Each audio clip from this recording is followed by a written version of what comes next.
After years of being my family's emotional pack mule, I finally let my parents reap what they sowed when they needed me most. I've always been the responsible one in my family, the dependable one, the one who would drop everything at a moment's notice because family comes first. For 28 years, I lived by that mantra, believing that sacrifice was just part of being a good daughter. I can't pinpoint exactly when I realized that this sacred family code only seemed to apply to me, but the revelation didn't come as a lightning bolt. It was more like water slowly eroding stone until one day, the whole damn thing just collapsed. My parents, Tom and Linda, raised my younger brother Jake and me in a middle-class suburb outside of Philadelphia.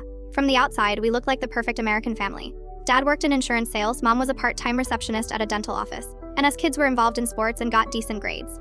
But beneath that veneer of normalcy was a deeply unbalanced family dynamic that I didn't fully understand until I was well into adulthood. When I was 16, I got my first job at the local grocery store. My parents immediately started asking me to chip in for household expenses, just small things at first, like contributing to the cell phone bill or buying my own clothes. By 18, I was paying a third of the mortgage while also attending community college. Meanwhile, Jake never had to work during high school. His only responsibility was maintaining his baseball scholarship prospects. "Your brother needs to focus on his future," my mom would say whenever I pointed out the disparity. "You're just more naturally responsible." Honey, that's a compliment, some compliment. What they really meant was that I was useful, reliable, a resource they could tap whenever needed. Jake was the golden child, the one with potential. I was just the workhorse. Don't get me wrong, I love my brother. None of this was his fault. He was just playing the role assigned to him in our family's dysfunctional little play just like I was. After college, I managed to move out and establish some boundaries. I got a decent job as a project manager at a marketing firm, found an apartment with a roommate, and started building my own life. I still came home for Sunday dinners and holidays, still helped my parents when they needed it.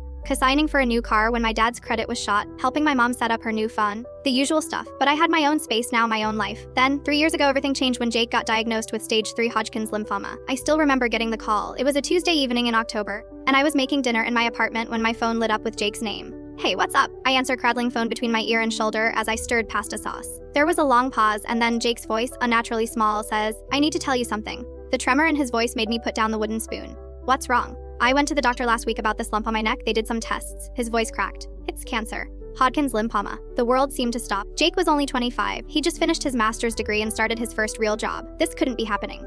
"Where are you right now?"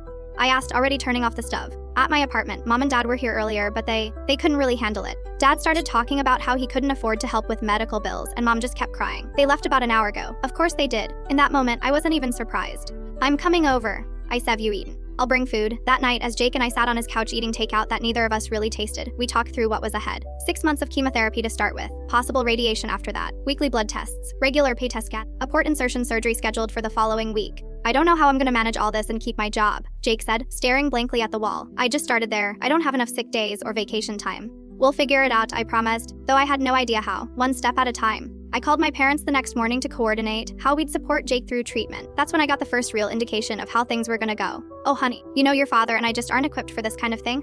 My mother said, her voice wavering. "Your father's blood pressure goes through the roof in hospitals. You know that, and I can't bear to see Jake suffering. It would destroy me." "So what's the plan then?" I asked, trying to keep the edge out of my voice. "Jake needs support, he can't do this alone." "Well, you've always been so good at handling difficult situations," she replied, "and you have that job with the flexible hours." My job wasn't actually flexible at all, but that was the narrative my mother had created to justify what she was about to ask of me. "Jake has always looked up to you," she continued. "You're so strong. I know it's a lot to ask, but could you maybe take the lead on this? Your father and I will help financially, of course." That last part turned out to be a lie. Over the next 6 months, as Jake underwent grueling chemotherapy treatments, my parents contributed exactly $0 toward his care. Every co-pay, every medication that insurance didn't fully cover, every grocery delivery when he was too weak to shop, it all came from my bank account. But the financial burden wasn't even the worst part. It was the time, the emotional labor, the complete restructuring of my life to accommodate Jake's treatment schedule. I negotiated a modified work arrangement where I could work remotely 3 days a week, not because my job was flexible, but because I had built up enough goodwill with my boss that he was willing to make an exception. I used up all my vacation days and sick leave taking Jake to appointments. I slept on an air mattress in his apartment on the nights after chemo when the nausea was at its worst. My parents, they called occasionally to ask how Jake was doing, but they never once showed up for an appointment. Not once. They're just not good with medical stuff, Jake would say, making excuses for them. Even sick and exhausted, he was still protecting them. "It's okay, I've got you." About 2 months into Jakey's treatment, I started documenting everything on social media. Not in a woe is me kind of way, but as a coping mechanism and to keep our extended family and friends updated. I posted about the small victories, Jake's blood counts improving, the nurses who went above and beyond, the friends who dropped off meals. I shared resources about lymphoma that I'd found helpful, connected with other caregivers online, and built a small community of support. I never explicitly called out my parents' absence in these posts. I didn't need to. The photos told the story. Me and Jake in the infusion center, me sleeping in the hospital chair during his brief admission for neutropenic fever, me and Jake celebrating, halfway done, with a sad little cupcake in his apartment. No Tom and Linda to be found. What I didn't realize at the time was that my mother had been sharing my posts on her own page. adding captions like, "Our family's cancer journey continues. And so proud of how we're all pulling together during this difficult time." She was crafting a narrative where she and my father were active, supportive participants in Jakey's care, when in reality, they hadn't seen him in person since the diagnosis. "I only discovered this when my Aunt Meredith, my mom's sister, called me one evening. I just wanted to tell you how amazing you are for handling all this," she said. "Your mom posts about how hard it's been for them. But from what I can see, you're doing everything." "What do you mean?" "Oh, hard it's been for them," I asked. "Well, Linda's always talking about the hospital visits and the sleepless nights and how they're managing Jake's care as a family.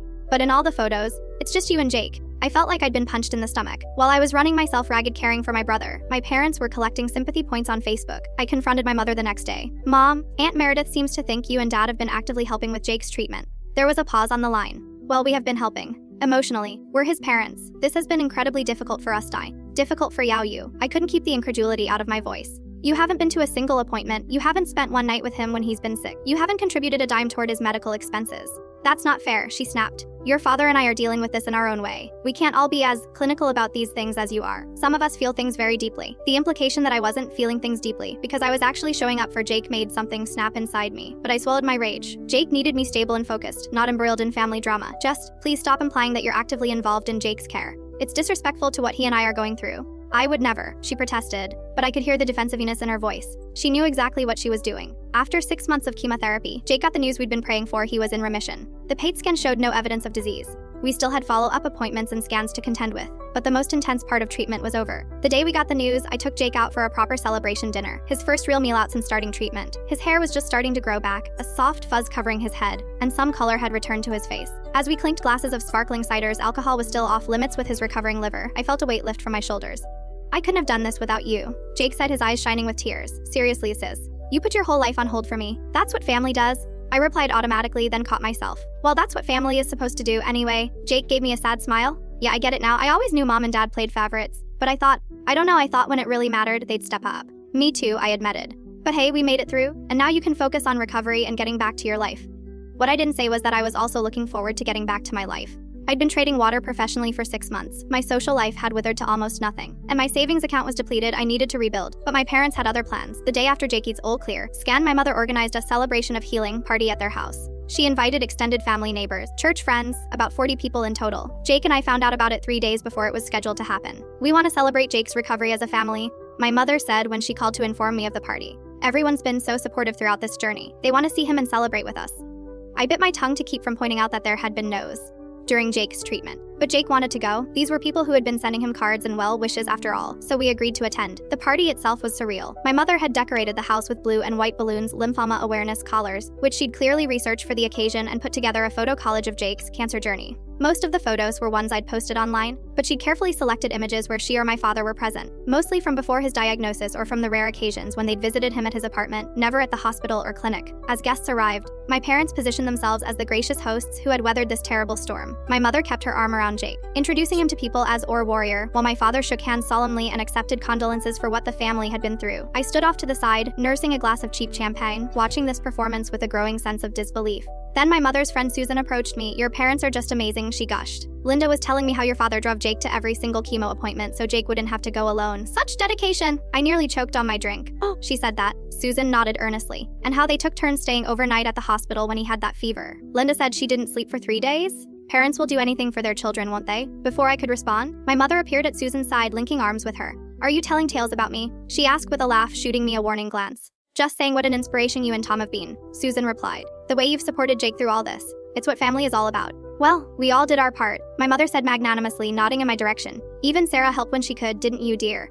Even Sarah helped when she could. 5 words that perfectly encapsulated my parents' revisionist history of the past 6 months. In their version, they were the devoted caregivers, and I was the sister who helped when she could. The casual dismissal of everything I had sacrificed, everything I had done, hit me like a physical blow. I set down my glass and walked out of the room, needing air. Jake found me on the back porch a few minutes later. "You okay?" he asked, sitting beside me on the steps. "Did you know Mom's telling people Dad drove you to every chemo appointment?" Jake winced. "Yeah, I overheard that, and apparently Mom coordinated all the medical care and researched every treatment option. It's pretty gross." We sat in silence for a moment, watching the sunset paint the sky in shades of pink and orange. "You know what's true," Jake finally said. "I know what's true. Does it really matter what they tell their friends?" I thought about it. Maybe not.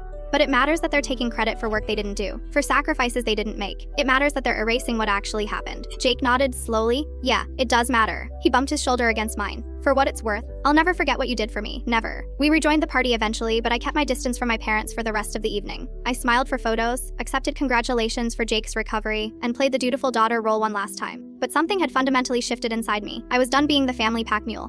Done carrying the emotional and practical burdens while my parents reaped the social benefits. I just didn't know yet how completely that resolution would be tested. Life settled into a new normal after Jake's recovery. He returned to work initially part-time and then full-time as his strength returned. I threw myself back into my career, making up for lost time with extra projects and overtime. Jake and I remained close, having dinner together at least once a week and texting almost daily. My relationship with my parents, however, grew increasingly distant. I stopped attending Sunday family dinners, citing work commitments. I kept our phone conversations brief and superficial. When they asked for favors, help with technology, rides to appointments, advice on financial matters, I found myself suddenly too busy, or not qualified to help with that. It was liberating to finally set boundaries, to prioritize my own needs after decades of putting them last. I started dating again. I took a pottery class I'd been interested in for years. I went on a solo vacation to the Pacific Northwest. For the first time in my adult life, I was living for myself rather than in service to my family's needs. Then, about 8 months after Jake's remission, my father had a massive heart attack. My mother called me at 2 a.m. hysterical. Your father's in the hospital. You need to come right away. I drove to the hospital in a daze, unsure of what I was feeling. Concerned, certainly. Despite everything, he was still my father. But also a strange sense of detachment, as if I was watching a movie about someone else's family crisis. When I arrived at the cardiac care unit, my mother was pacing the waiting room, still in her nightgown with a hastily thrown-on coat. Her face was blotchy from crying, her hair uncombed. Oh, thank God you're here, she said, clutching at my arms. I don't know what to do. The doctors are saying he needs bypass surgery, and there are forms to sign and decisions to make, and I just can't. I can't handle this alone. Where's Jake? I asked, gently extracting myself from her grip. I didn't call him, she admitted. He's still recovering himself. I didn't want to burden him with this. Translation: Jake was still the child who needed protection, while I was the workhorse who could be burdened with anything. You should call him, I said firmly. He'd want to know. While my mother made the call, I spoke with the doctors. My father had indeed suffered a major heart attack. 3 of his coronary arteries were severely blocked, and he needed triple bypass surgery as soon as possible. The procedure was scheduled for the following morning. Someone will need to be here for him during recovery, the cardiologist explained. The first few weeks after bypass surgery are critical. He'll need help with everything: medications, wound care, transportation to follow-up appointments. Does he have good support at home? I looked over at my mother, who was still on the phone with Jake, sobbing dramatically. I'm not sure, I replied honestly. After getting all the necessary information, I approached my mother. Dade's having surgery tomorrow morning. They're going to prep him at 6 a.m. She nodded, wiping her eyes. What? I can't possibly manage all this. You know how I am with medical things. And your father will need so much care afterward. Nah, there it was. The assumption that I would step in, rearrange my life again, become the caregiver and coordinator and emotional support system. Just like I had for Jake. Jakey's coming, I said instead of responding to her implied request. He should be here in about an hour. Oh, he shouldn't have, she fretted. He's still recovering himself. This is too much for him. I bit back the retort that rose to my lips that Jake had been in remission for 8 months, that he was perfectly capable of providing emotional support, that her constant infantilizing of him was part of our family's dysfunction. Instead, I said, I'm gonna get some coffee. Do you want anything? She shook her head, looking small and lost in the uncomfortable waiting room chair. For a moment, I felt a pang of sympathy. She was facing a genuine crisis, and she was scared. But then I remembered how she'd been nowhere to be found during Jake's crisis, how she'd rewritten history to cast herself as the dedicated caregiver when it was convenient. Jake arrived just as I was returning with my coffee. He looked alarmed but composed as he hugged our mother and got the update on Dad's condition. Sarah's already talked to the doctors, my mother told him. She'll know what we need to do next. Jake shot me a look over her head, part apology, part resignation. He understood exactly what was happening. We spent the night in the waiting room, dozing uncomfortably in shifts. In the morning, we spoke briefly with my father before he was taken to surgery. He looked pale and frightened, suddenly much older than his 62 years. You'll be here when I wake up, he asked, his eyes darting between the 3 of us. Of course, my mother assured him, squeezing his hand. We'll all be right here. The surgery took 6 hours. The surgeon reported that it had gone well, but recovery would be challenging. My father would remain in the ICU for at least 2 days, then move to a regular room for another 3 to 5 days before being discharged. And then what? My mother asked the doctor. What happens when he comes home? The doctor outlined the recovery process. Wound care for the chest incision and the vein harvest site on his leg. A strict medication schedule. Dietary restrictions. Physical therapy exercises. Regular follow-up appointments. No driving for at least a month. No lifting anything heavier than 5 pounds. Assistance with showering and dressing initially. With each new requirement, I could see my mother's anxiety mounting. By the time the doctor finished his explanation, she looked completely overwhelmed. I can't do all that, she whispered once the doctor had left. I just can't. Sarah, you have to help me. You know how to do all this medical stuff now after taking care of Jake. And there it was, the request I'd been expecting. The assumption that I would once again put my life on hold to become the family caregiver. Mom, I said carefully, I have a job. I can't take another extended leave so soon after Jake's illness. My boss was understanding last time, but there are limits. But this is your father? She exclaimed as if I needed reminding. This is family. Family comes first. Unumly comes first. The mantra of my childhood and young adulthood. The justification for every sacrifice I'd been expected to make. What? Does family come first? Because when Jake was sick, when he needed his parents, where were you and Dad? Her face flushed. That was different. We were supporting in other ways. What ways, exactly? You didn't visit him in the hospital. You didn't drive him to appointments. You didn't help with his medical bills. You didn't even bring him groceries when he was too weak to shop. We called, she protested. We checked in. Calling isn't showing up. I replied, my voice steady despite the anger bubbling inside me. Checking in isn't being there. Jake put a hand on my arm, a silent request to dial it back. This wasn't the time or place for this conversation. He was right, of course. We were in a hospital waiting room. Our father was in recovery from major surgery, and our mother was genuinely distressed. Let's talk about this later, I conceded. Right now, we need to focus on Dad's immediate needs. We spent the next 2 days taking turns sitting with my father in the ICU. He was groggy and uncomfortable, connected to monitors and drainage tubes, but stable. On the 3rd day, he was moved to a regular room and the discharge planning began in earnest. The hospital social worker met with us to discuss post-discharge care. Anderson will need significant support for the first few weeks, she explained. Who will be the primary caregiver at home? Before I could speak, my mother jumped in. His daughters will be helping us. Sarah has experience with this sort of thing. She took care of her brother during his cancer treatment.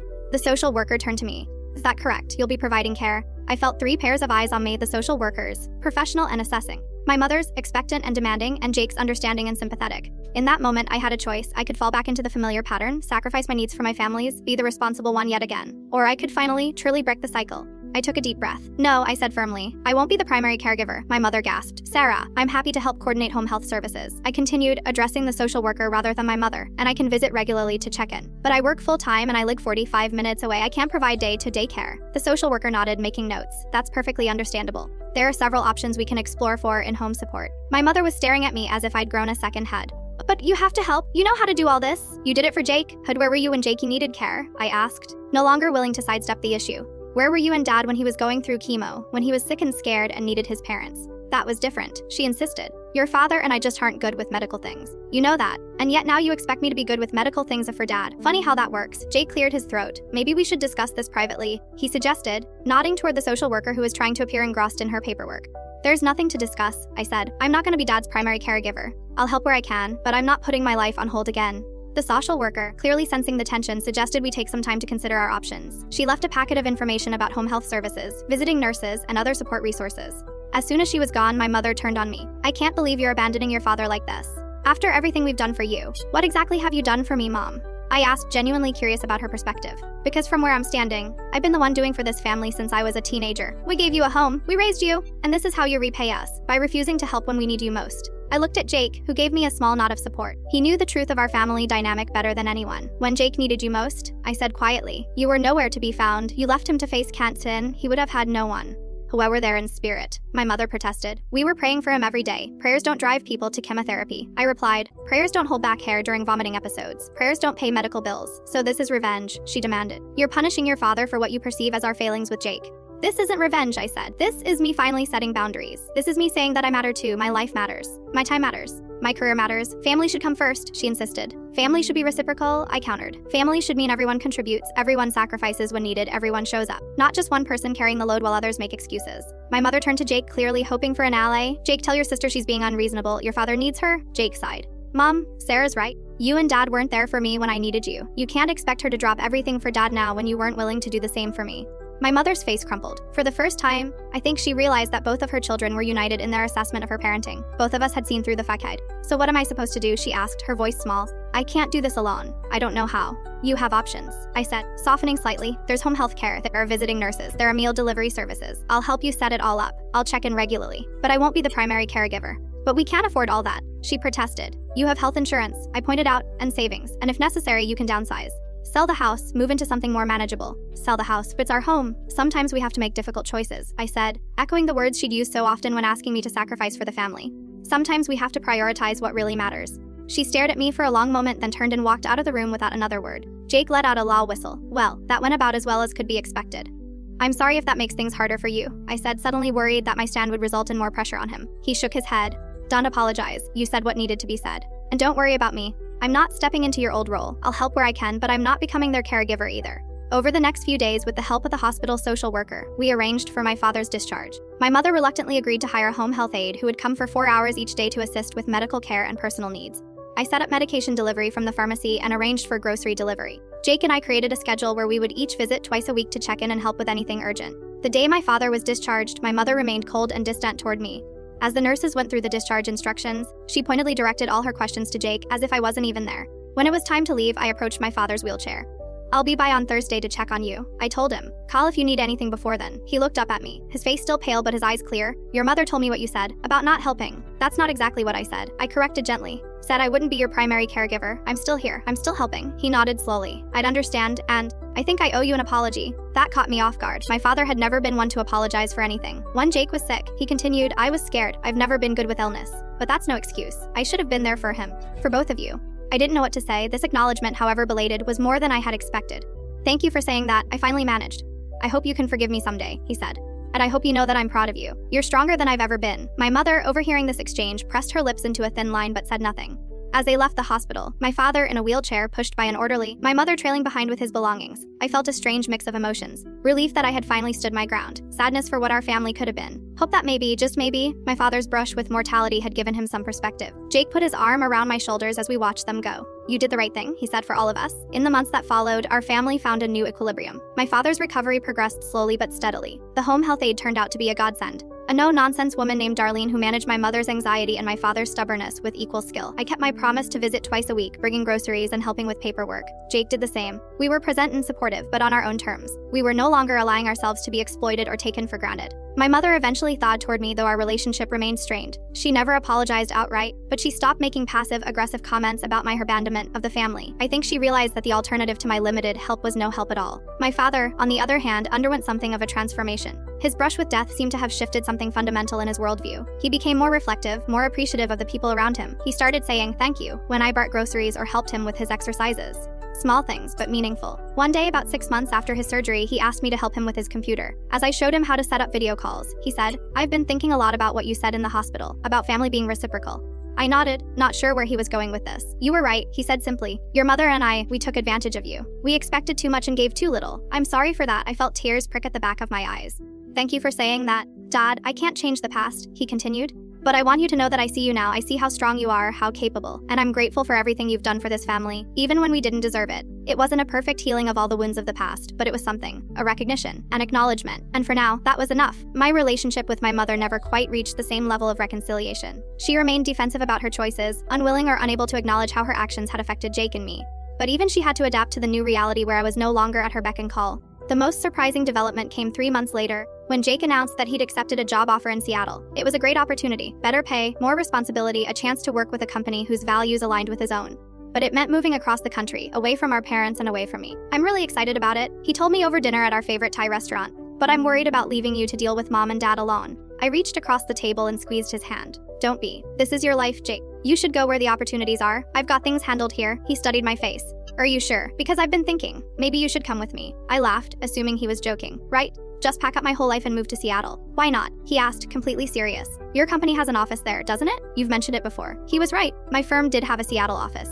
I'd even considered requesting a transfer a few years back, before Jake got sick. "I don't know," I said, though something inside me was already warming to the idea. "It's a big move." "Think about it," Jake urged. "A fresh start for both of us. Away from all the family drama. We could get a place together for the first year, split the rent, make it easier on both of us financially." The more I thought about it, the more appealing it became. Seattle was beautiful. The job market in my field was strong there. And the idea of building a new life, one where I wasn't defined by my role as the family caretaker, was incredibly tempting. "What about Mom and Dad?" I asked, voicing the concern that immediately sprang to mind. Jake shrugged. "They'll manage. Dad's doing much better now. The home health aide is working out, and they have friends, neighbors, church people. They'll be fine." He was right, of course. Our parents had resources and support systems beyond just us. They would adapt, just as they'd had to adapt when I refused to be my father's primary caregiver. "I'll think about it," I promised. And I did. For the next 2 weeks, I couldn't get the idea out of my head. I researched the Seattle office of my company, looked at apartment listings, even checked out the weather patterns. Yes, it rained a lot, but I'd always liked rain. When I finally made my decision, it felt right in a way few decisions in my life ever had. I submitted my transfer request, and to my delight, it was approved almost immediately.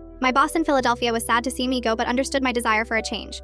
Telling my parents was the hardest part. I chose a Sunday afternoon when Jake could be there with me for moral support. "We have some news," I said as we sat in their living room after lunch. My mother's eyes immediately lit up. "Are you engaged?" she asked, looking at me hopeful. I laughed despite myself. "No, Mom. Nothing like that. Jake and I are moving to Seattle." The silence that followed was deafening. "Both of you?" my father finally asked. Jake nodded. "I've accepted a job there, and Sarah's transferring to her company's Seattle office." But that's so far away," my mother said, her voice small. "What about your father? He's still recovering?" "Dad's doing great," I pointed out. "And you have Darlene and all the other support systems we've put in place. This isn't about Dad's health," Jake added gently. "This is about Sarah and me making choices that are right for our lives." My father surprised me by nodding slowly. I understand, he said. You both deserve to pursue your own paths. He looked directly at me. Especially you, Sarah. You've given enough of your life to taking care of others. My mother didn't take it as well. She cried, she argued, she tried to make us feel guilty. But for once, her emotional manipulation didn't work on me. My decision was made. 6 weeks later, Jake and I were on a plane to Seattle, ready to start our new chapter. We found a spacious 2-bedroom apartment in a neighborhood called Fremont, known for its quirky public art and excellent coffee shops. The rent was steep,